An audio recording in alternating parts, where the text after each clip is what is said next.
Okay, a scenario for you. What if I told you that there was an institution here in New York City with locations across all 5 boroughs that serves over 225,000 people? A majority of those are young people of color. And at many, if not all locations, you can find shoddy bathrooms, inconsistent food services, and under-resourced staff. What type of institution would you say this is? There are many issues that Brooklyn College is facing that are not unique to Brooklyn College. They're, CUNY-wide. This is Yana Kucherko, a professor at Brooklyn College, one campus in a larger network of public colleges called CUNY, or the City University of New York. Elevators, our colleagues call the elevator roulette. You get into an elevator, you might get stuck, you might not get stuck. I've ridden these once. After that, let's just say I opted for the stairs. But terrifying elevator roulette is only one of the many absurd issues Yana, her colleagues, and the 14,000 Brooklyn College students have to put up with each and every day. We have leaking ceilings. We have toilets that don't operate. We have mold in different parts of the buildings. Black goop that drips like those Goosebumps books, and a lab that I share with a colleague. It's really gross, and we don't know what it is or where it comes from. You can hear it, right? Team Gwyneth and Team Kardashian duking it out over who gets to brand this their new skincare line. Black goop. Coming soon to a beauty supplies store near you. And if bio and safety hazards weren't enough, there's also the overall job insecurity felt by a majority of the teaching staff, meaning the part-time faculty, better known as adjunct professors. Their classes could be canceled last minute. They don't know when they're going to teach again and how many classes they'll teach. It creates adjuncts who have to travel.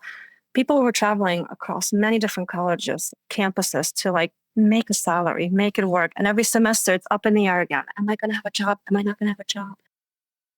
In the long run, all this instability trickles down to students.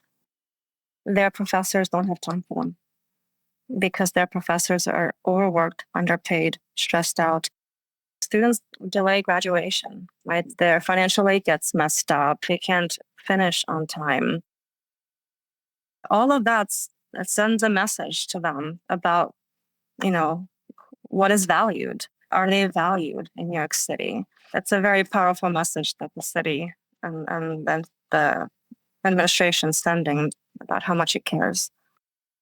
Okay, now after hearing all the strange, disgusting realities overworked educators and students paying for higher education have to face in the richest city in the world, if you were me, what would you do?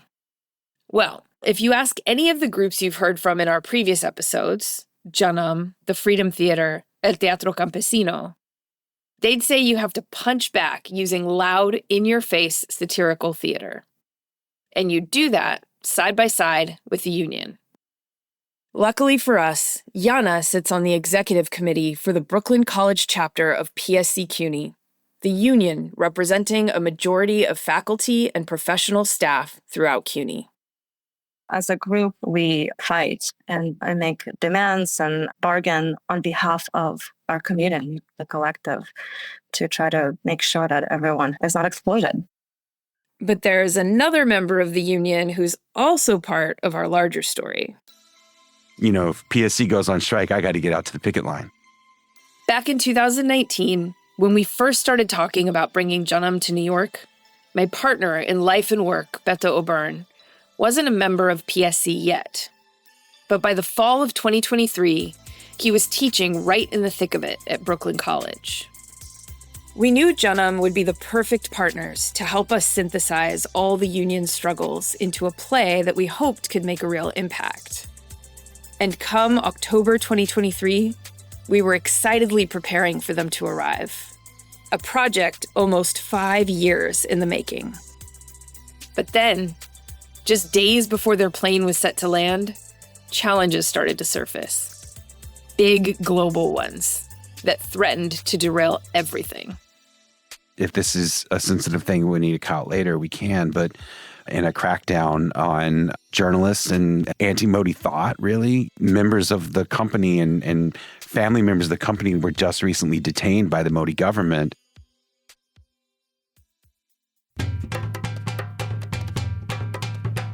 Welcome to Performing the Revolution. This is the final episode in our 4-part series where I discover how artists around the globe are using their craft to fight for political change. I'm Merope Peponides. Today, we're getting right into the thick of things and showing you firsthand what it really means to make political theater. The obstacles, large and small, and how the experience can change how you see things. Because in 2023, Beto and I finally brought Janam to New York. But not without some massive roadblocks threatening to derail us. And these challenges only made everything we learned more urgent and real. We were excited, yes, for this experience to inform the way we create theater, but it would also force us to reconsider how we follow up our beliefs with action, especially now in our current political climate. And maybe, just maybe, it'll shift something in you too. That fight continues right after this short break.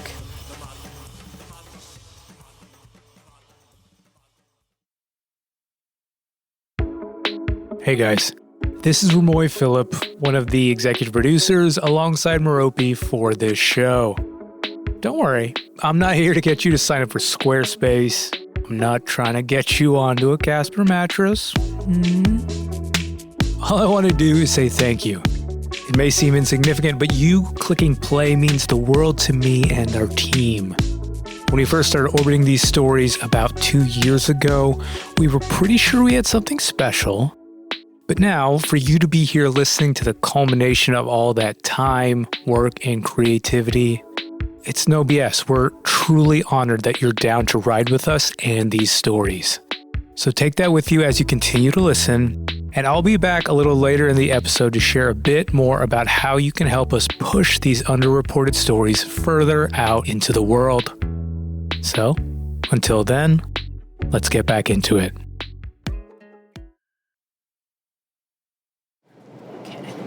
We're headed out to JFK to go meet our friends arriving from New Delhi. This is me talking with producer Ramoy Phillip in October 2023 as we got stuck on the train on our way to the airport. What are we doing right at this moment? Okay, we are on we're on Long Island Railroad because good old MTA fucked us as usual. Trust me, my attitude here towards New York's public transit was well-deserved. Getting Janam to the States up to this point had not been easy. Soon after we met Janam in 2018, Beto and I started talking about what it could look like to bring them to the US. This was happening at the time we were in the midst of our collaboration with El Teatro Campesino, the company you heard about in our last episode. We shared this new collaboration idea with Sudhu Deshpande and Mala Hashmi. You heard their story of overcoming tragedy in episode 1. They were into it, so we began applying for funding to make it happen. And those initial funds would come through in February 2020, mere weeks before the world shut down due to COVID. I remember being on a Zoom with Sudhu at the time, cracking jokes about how Americans don't wash their hands, so now we have hand-washing signs everywhere. We joked that they'd be fine in India, where hand-washing is a ritual before and after each meal. In hindsight, we were wrong on both counts, and probably made some pretty cringe jokes. Naturally, over the course of the next couple of years, the possibility of an international exchange was a distant dream. But around the middle of 2022, we began to revisit the idea. Coordination with the members of Janam kicked back off. Then came roadblock number 1. What had happened in India, particularly that because of the pandemic, the visa appointments were extremely delayed. This is longtime Janam member Komita Danda. She remembers clearly the overwhelming burden the visa application process had become. So people were getting appointments like, let's say you book today and you'll get it 2 years later. And then challenge number 2. I mean, it also got frustrating because we had to produce so much paperwork. But by this point, Beto and I were dead set on bringing Janam to the States. There was no way we were going to let red tape get in our way. We hired an expert in artist visas to help us navigate the paperwork and the long queue. We somehow finagled the funding to cover it. Finally, come early October 2023, 6 members from Janam were set to arrive. Then, just 5 days before they were set to travel, I got a call from Sudhu, telling me he'd just received a startling message. I got a call from one of my colleagues saying that we are being raided by the police. And so it was like, what? Seriously? And so immediately I got onto the phone. I tried to contact as many people as I could. When I talk with Sudhu and Mala and other friends and family in India, there's a sentiment going around that they're currently experiencing another version of the emergency. You'd heard about this in our first episode.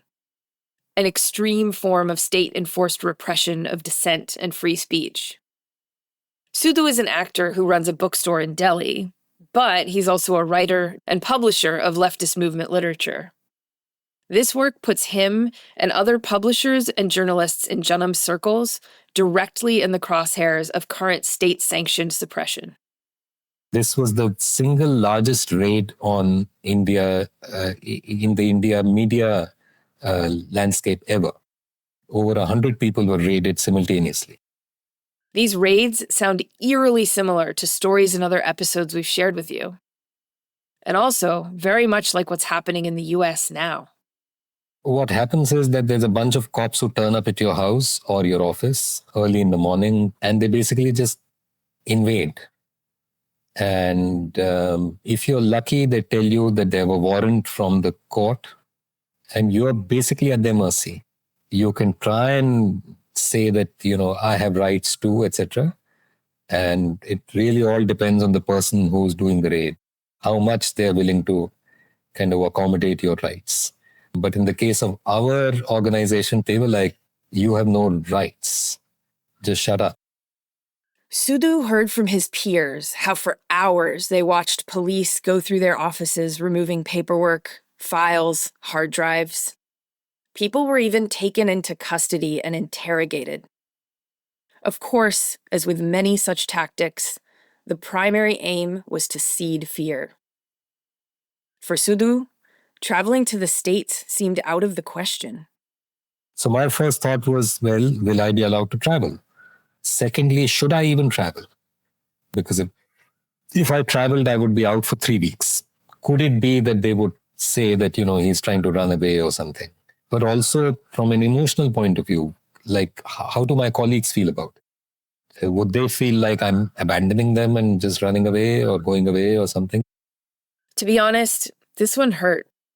Sudhu had been a part of this project from the literal start. He was a key player in what we had planned to do in the rehearsal process. It was hard to imagine him not being here with us. But we also knew Sudhu's apprehension was, of course, warranted. If he couldn't make it, we'd all pivot and find a way. On the day of takeoff, thankfully, Sudhu's lawyer gave him a green light to try to travel. Emphasis on try. Nothing was guaranteed. Sudhu felt this unease as he stepped into the airport in New Delhi. I gave my luggage in and so on, and then went to immigration. I was kind of a little nervous, but I'm an actor, so I just walked up to the immigration guy with complete nonchalance and, a little bit of a swag, and gave my passport to him. Uncle Sudhanva, he's always got that swag. And he said, "Oh, where are you going?" I said, "I'm going to New York." He said, "What are you going for?" I said, "I'm going for a theater workshop." He said, "Oh, you're a theater person." I said, "Yes, I am an actor." He said, "Actor? Oh, okay. So what kind of acting?" And this is where I get to tell you, Sudhu doesn't just act with Janam. No. He acts in Bollywood films, too. I won't say he's gotten Daniel Day-Lewis roles. He's more like India's Stanley Tucci, but with a full head of hair. Sorry, Stanley. And incidentally, he had just appeared in a massive Bollywood blockbuster with the biggest movie star in India, Shah Rukh Khan. But there was this recent movie that had come out, which was a Shah Rukh Khan movie, a big monster hit. I said, "Oh, have you seen Jawan?" Oh, he said, "What role were you doing?" I said, "I was playing the president of the country." He said, "Oh, that was you. Oh my God. Amazing. Well, have a great trip." He stamped my passport and there I was.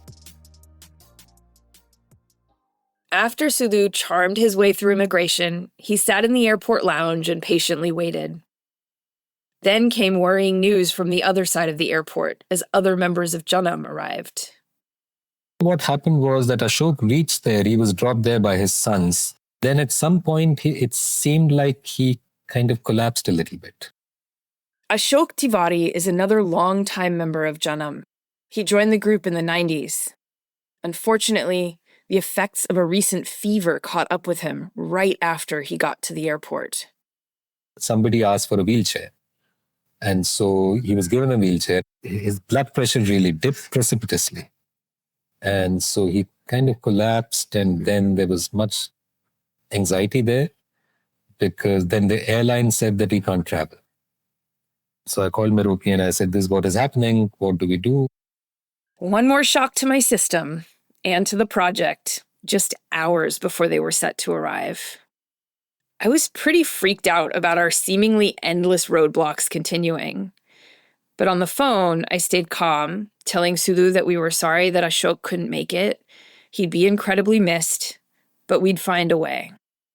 Ashok ended up home soon after, and he's currently still very involved in Janam's day-to-day. The rest of the group boarded their flight soon after.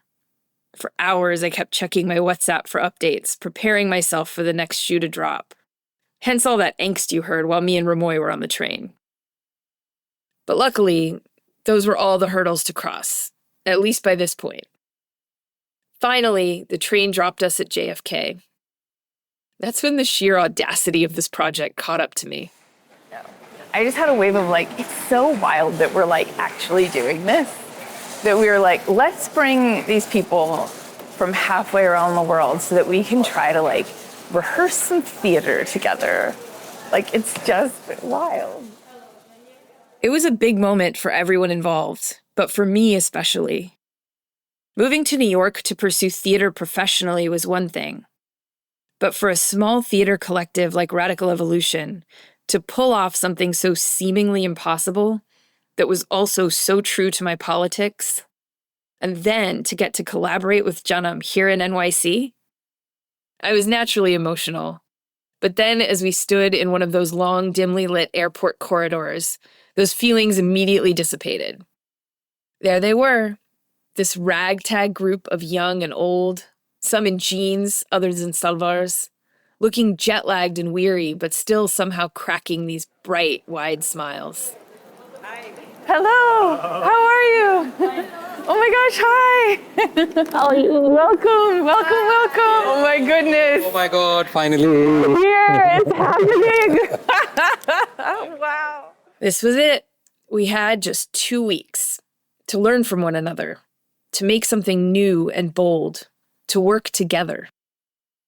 The time was limited, the stakes were high, and then once again, events in the world changed how this collaboration would unfold. And a Republican city council member has been arrested for bringing a gun to a protest against a pro-Palestinian rally at Brooklyn College Thursday afternoon. Yeah, that would really happen. And we all watched it transpire from just a few feet away. That's coming up right after this short break. Okay, so the reason you're not hearing me do an ad read for ZipRecruiter is because for all that you've heard so far, does that sound on brand? Look, we're an indie show. That means we need you, our listeners, to be that propulsive force to get these not often heard stories out into our world. So if you haven't already, hit the follow or subscribe button. Tap share on your phone and send this podcast to all of your people. Leave us a review even. Truly, that level of support not only means the world to us and the people in these stories, but it'll honestly help get this message to more people who could benefit from them. Thank you again. Now back to performing the revolution. Welcome back. Finally, 5 years in the making, and Janam had landed in New York. Our team at Radical Evolution had 2 weeks to learn from the Indian theater company how best to make street theater. So this is the part in the episode where you think you might learn what it means to produce a show, right? Like, surely it involves some sort of brooding, meticulous playwriting, or maybe a big ensemble orchestral moment, composing one of those gooey musical earworms. Or maybe you'll get to learn, really, what the fuck is a dramaturg? No, my friends, that's not our story. Because 2 weeks is not a lot of time. And really, does any of that sound like how a bunch of lefties would go about making a play? This is really exciting part. This is when you really are looking to dig your teeth into it and get something juicy out of it. The first day or so with Janam was spent doing New York things, touring around the sights and sounds and meeting fellow lefty organizers doing work in various communities across the city. There was also the chance to partake in New York's, let's just say, local delicacies. I don't know why I'm using all food metaphors from... I think it's the juniors' experience that is still lingering.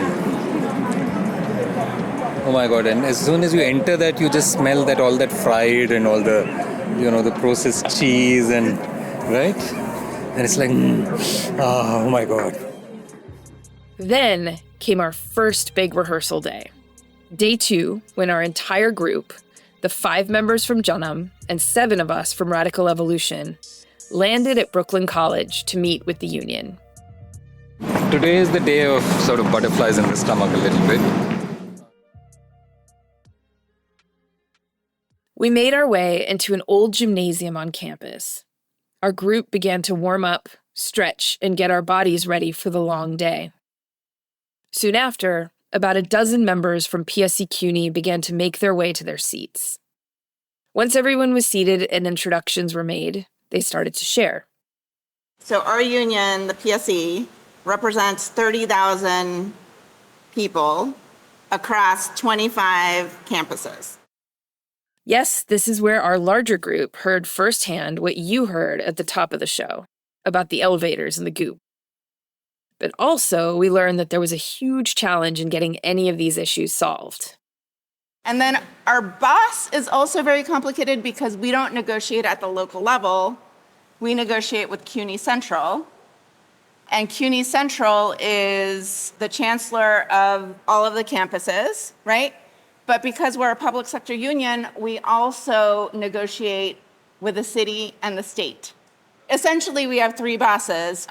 4 really, like the local level boss. Then we have the system-wide boss. And then we have the city and the state. It sounds like some sort of video game, right?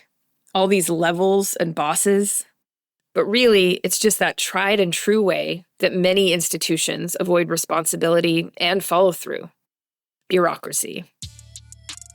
As you heard, CUNY leadership is broken down into a complex network of bosses, some at the state and citywide level, but also in each of the 25 CUNY campuses, there's a hierarchy of deans, provosts, chancellors. When one of those parts of governance doesn't want to deal with an issue or fund a solution, they punt it to the next rung, and to the next, and so on. Infuriating, but not surprising, right? I watched closely as Sudhu, Vala, and the rest of the group from Janam asked questions throughout. They had to be exhausted from all the traveling and jet lag, but they were still so alert and keen on getting right to the center of the experiences that the staff were facing. When a negotiation happens, for instance, now these 4 levels of bosses that you have, right, would they all come to the negotiation together, or do you need to negotiate separately? After about an hour and a half of really rooting through the issues, the union members thanked us and we all broke for lunch. I know I was planning to use that time to reflect on all I had just heard. But as we walked out of the building and just outside the campus gates, we were hit by a very frenetic scene. Baby, kill you! Baby killers! Oh, you're so proud! So proud! You're a proud baby killer! Does this shirt trigger you? Does this trigger you? Yeah! You proud baby killer! This meeting at Brooklyn College was happening on October 12th, 2023. Israel's genocidal retaliation in Gaza had begun a handful of days earlier, literally the day Janam arrived in New York. This was one of many protests in the city, taking place right in front of us. It was intense and very combative. Like you heard earlier, even a local politician showed up with a pistol. Clearly, everything was now heightened. The members of Janam would regularly check in with their friends and colleagues at the Freedom Theater in the West Bank.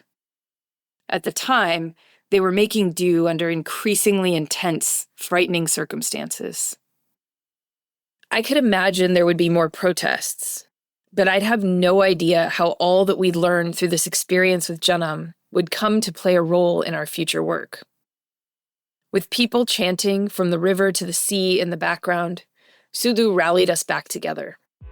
Okay, so we've had a really intense session this morning, which was fantastic. I'm sure all of us enjoyed that a lot. Now this is where things really started to diverge from the more mainstream theater model we know in America. With this kind of theater, you can't rely on your typical Broadway musical for source material. We needed to work together to make something incredibly specific to what we learned from the union earlier, and do it in a very short period of time. Luckily, Janam utilizes a specific type of devising to engineer their work. Here's Beto with more. When I first kind of really started to understand, like, no, it's about our bodies first and foremost, right? We're watching your body and you do stuff, so you need to get into that practice. Part of the devising process is to create as a group these larger-than-life characters, designing what those characters will do through their body. For the next few days, all of us began to devise. That looked like getting into small groups and literally hashing out different gags and bits based on what we'd heard from the union. Guys, I can't stress how fun this is. For example, one bit we tried was that Beto would turn into this giant administration ogre, the rest of the cast playing students and educators recoiling in terror. Here we were with a renowned theater group from halfway across the world, and I had the realization that the roots of this hard-hitting satire start here. Truly, theater is the excuse adults use to roll around on the floor together and play. The next 3 days were spent meeting in Manhattan in a bright rehearsal space, devising and revising so many absurd scenes and setups. For instance, Beto and Julian Mesri, a playwright, composer, and musician we've worked with often, began to develop the musical elements of the show. Okay, so it basically goes, for now, everyone loves somebody at CUNY. Liz Morgan, an all-star improviser who was working with us at Radical Evolution for the first time, jumped right in to help create and perform some of the key characters in the show. Like this over-the-top sports announcer calling out the absurd hoops that Brooklyn College staff have to jump through each and every day. Might we say that the objective of this sport is to survive the day? Right. Okay. Right, I think so. Get out of the door on time, get to class. Another one of our longtime collaborators, Lisa Nevada, not only performed multiple roles in the show, like the part of an overworked professor, she also developed a lot of choreography. Yeah, your practice coming in. Your practice coming in. Ready, and here we go.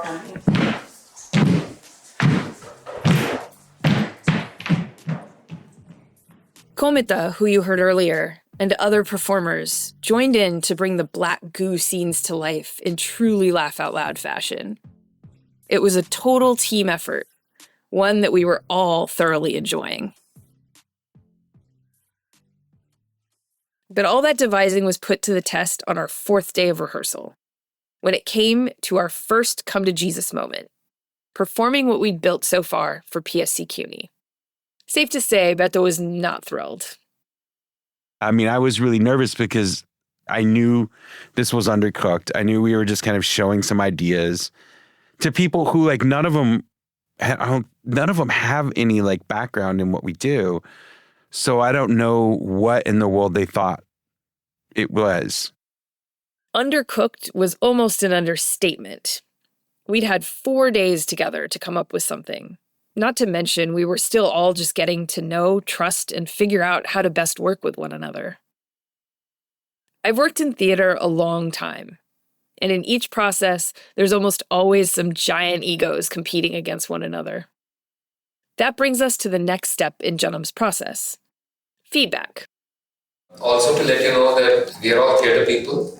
I know that in the world outside, we have a reputation of being very sensitive. And in some ways, we are sensitive. Of course, we are sensitive. That's why we are artists. But please be assured that we are not sensitive in this way. We are totally open to honest, straight talk. Janam works with unions and trade organizations, getting direct notes throughout the process. You have to be open to learn and respond quickly to what's working, what's not, what needs to change. It's really critical to us that we become your voice. And so therefore, if anything feels a little off or not accurate, or simply that it doesn't work and that you don't like it, feel free to say that. Basically, egos and darlings get killed very fast. And of course, Mala found her own wry way of communicating that. We are not your students. You need to be encouraged and nurtured. Discourage us. Be harsh with us, and it's fine. Only then will the play come out. This was the first time I'd worked in this specific fashion, and I wasn't sure what to expect. And honestly, after performing in front of PSC, Sudhu was also surprised with their response. I was really struck by how much of the play was actually reaching out to them and how much of the play was sort of resonating with them. Of course, there were lots of things that needed to be fixed. And that always happens. And I knew that we'd be able to fix it because the kind of talent we had in the room, it was incredible. It was really incredible.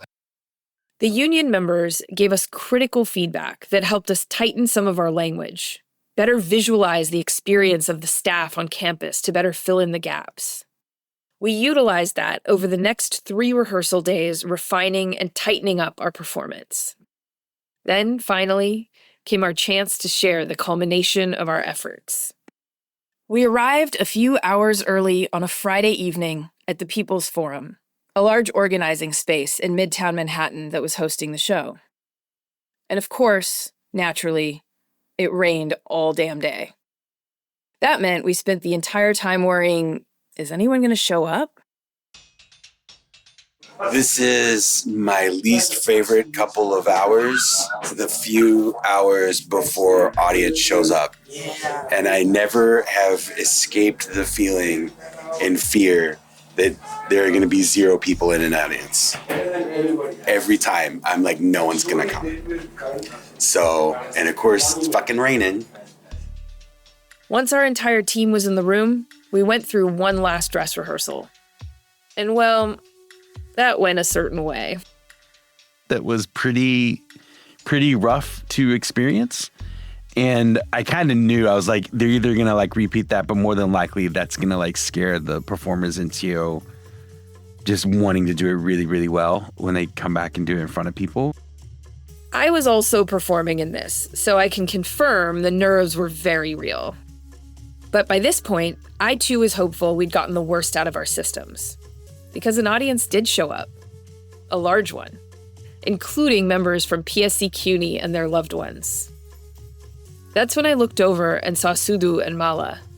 How calm and unaffected they were. I think the rest of the group relied on their assuredness too.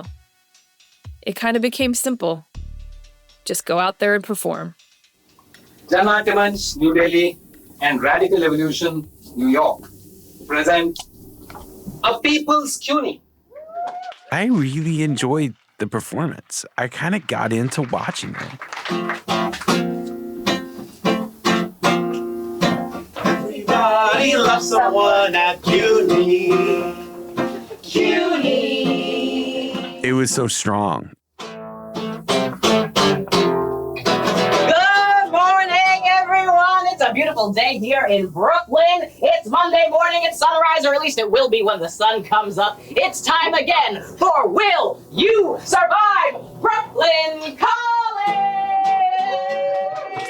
But there was another layer here, because it wasn't just about making sure that these people in this union were being seen, but we were actually asking our audience to take the next step and be like, you have to support them. She's not local. She's still Susan. She's got a 49-minute commute from South Williamsburg. She's on 6 committees and hasn't done any of her research in 7 months. Give it up for Lisa Nevada. When's the last time that anyone has ever talked about funding for our public university system? There's freaking goo on the floor. They say there's no money in the budget, but I know that's not true. We need to hire more full-time faculty. I can't keep up. None of us can. And then at the end, when we pull out all the signs and everyone was holding the signs up.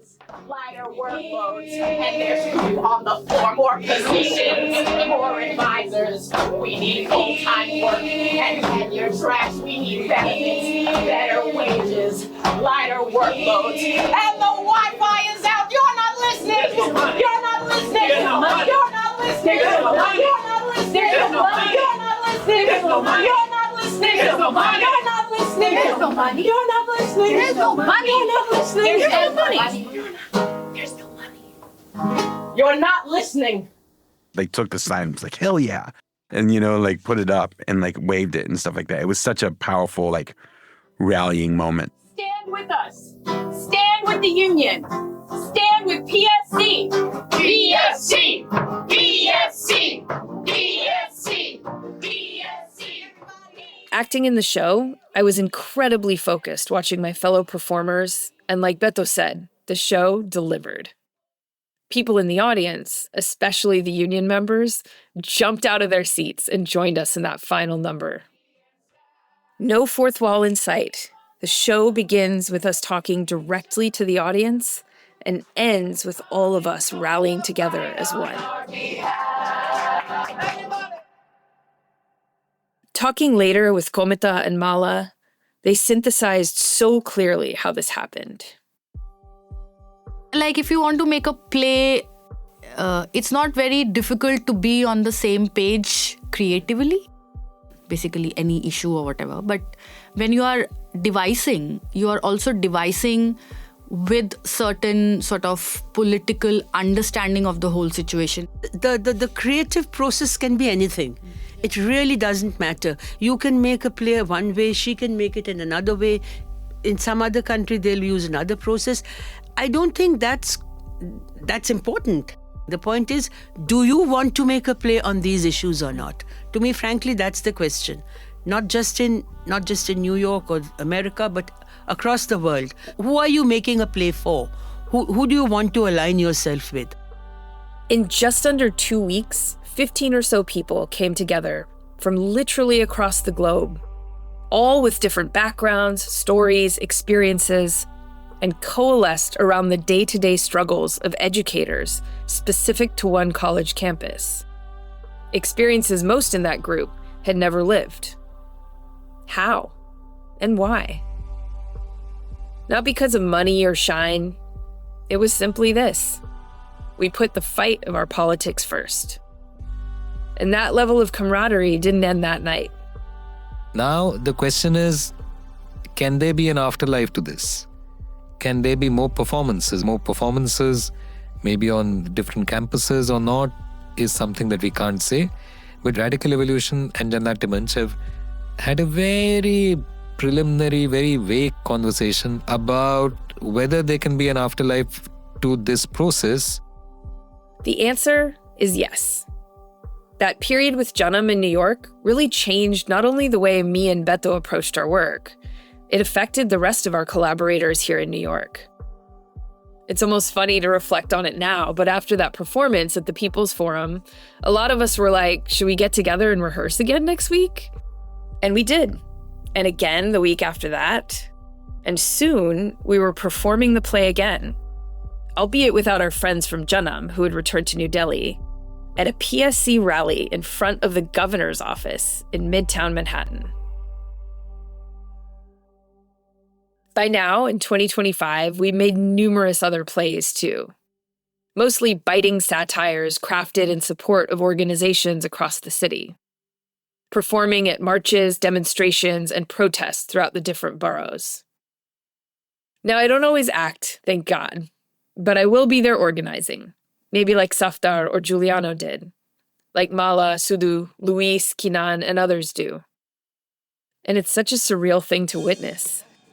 Welcome, one and all. Behold the most sensational spectacle, modern media circus. A protest will be going on, and suddenly our group will burst out onto the sidewalk. And in our loudest voices, with the most demonstrative performances, we'll start calling out the monstrous issues that are currently plaguing our city and world. They can't believe how many thousands died. They won't believe it was the missiles the United States supplied. And when I look into the crowd, some who were literally just passing by, at first there's this overall look of confusion. But soon, something clicks. Then you'll see passersby start to nod. Next, they're smiling. By the end, people who minutes before were just strangers going about their day are now fully engaged, clapping and chanting at the top of their lungs. No more money for Israel's rise. Not another nickel. Not another dime. No more money for Israel's rise. Having gone on this journey that started way back in 2018, there's one thing I've come to find is true. It's that art and artists aren't separate from our fight for a better world. We're actually right in the thick of it. And I'm not just talking about so-called professional artists, because from what we now know, there's clear evidence that the people who make this type of work can be teachers, shop owners, kids in a refugee camp, and even farm workers. People from all walks of life who band together, taking on any role they can to make inspired, hilarious, affecting art that serves as a frontline tool for resistance. I hope that this series, more than anything, will be a blueprint, a way to see how there have been many before us that have used art and collective action to confront seemingly infinite networks of greed and power. And there are others across the world at this very same moment, waging that same struggle. I now hand off this vessel to you. Not just theater in the streets, refugee camps, or on the back of flatbed trucks. No, I give you the reality that the tireless fight continues for all of us. There is a path for you to enter the struggle. Our world needs us. Now's the time to act.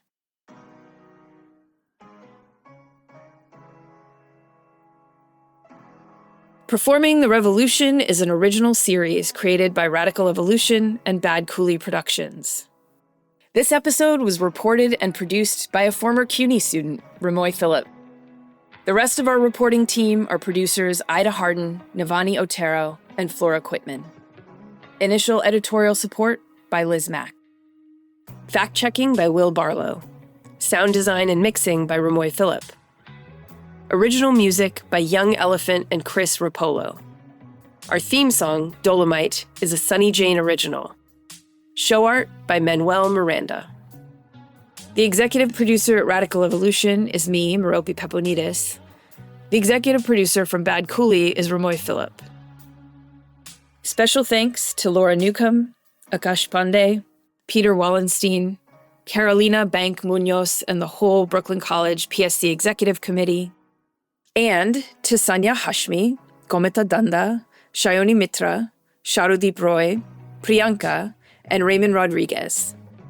To the Network of Ensemble Theaters for the travel grant. Thank you for honoring this series with your time. I genuinely hope you can take something from it to shape our world.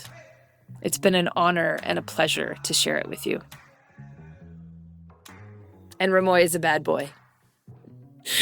Good? Well done. All right. I'm gonna stop this recording.